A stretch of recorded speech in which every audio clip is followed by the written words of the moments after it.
పెట్టేటప్పుడు వెంకటేశ్వర స్వామి బట్టలు పెట్టేటప్పుడు నా మీద 23 క్లేమోర్ మైన్స్ పెట్టి నన్ను హత్యా ప్రయత్నం చేయడానికి ప్రయత్నం చేశారు. నా కారు వచ్చి కొట్టింది. కారు పోయి ఒక రోడ్డు మీద ఒక ఇల్లు కొట్టి ఎట్లా బతికానో నాకే తెలియదు. సాక్షాత్తు వెంకటేశ్వర స్వామి దిగొచ్చి నువ్వు చనిపోతే నాకు అపవాదం వస్తుందనే ఉద్దేశంతో నన్ను బతికిచ్చాడేవో కానీ నాకు తెలియదు. అదొక మిరాకల్. అయితే నేను అప్పుడు కూడా హాస్పిటల్కి వస్తే తీసుకొచ్చారు, అన్కాన్షియస్ గా వచ్చా.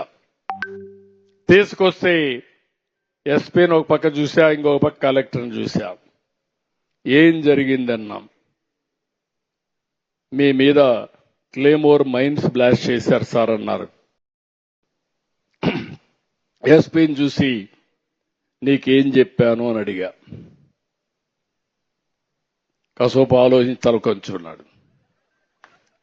ఎవరైనా కానీ ఇలాంటి దుర్మార్గం చేస్తే నేను మీకు చెప్పింది విఐపిని వేరే వాళ్ళు ప్రొటెక్ట్ చేస్తారు, చేసిన వాడిని పట్టుకునే బాధ్యత మీది. చుట్టుపక్కలంతా కూడా కార్డన్ చేసి ఎవడూ తప్పించుకోకుండా ప్రొటెక్షన్ ఇచ్చే బాధ్యత మీదని చెప్పా.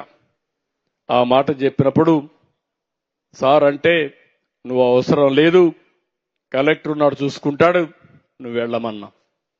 అంటే నేను ప్రాణాపాయం వచ్చినా నా డ్యూటీని మరవలేదంటే అది నా పట్టుదలని మరొకసారి ఇక్కడే మీ అందరికీ విజ్ఞప్తి చేస్తున్నా.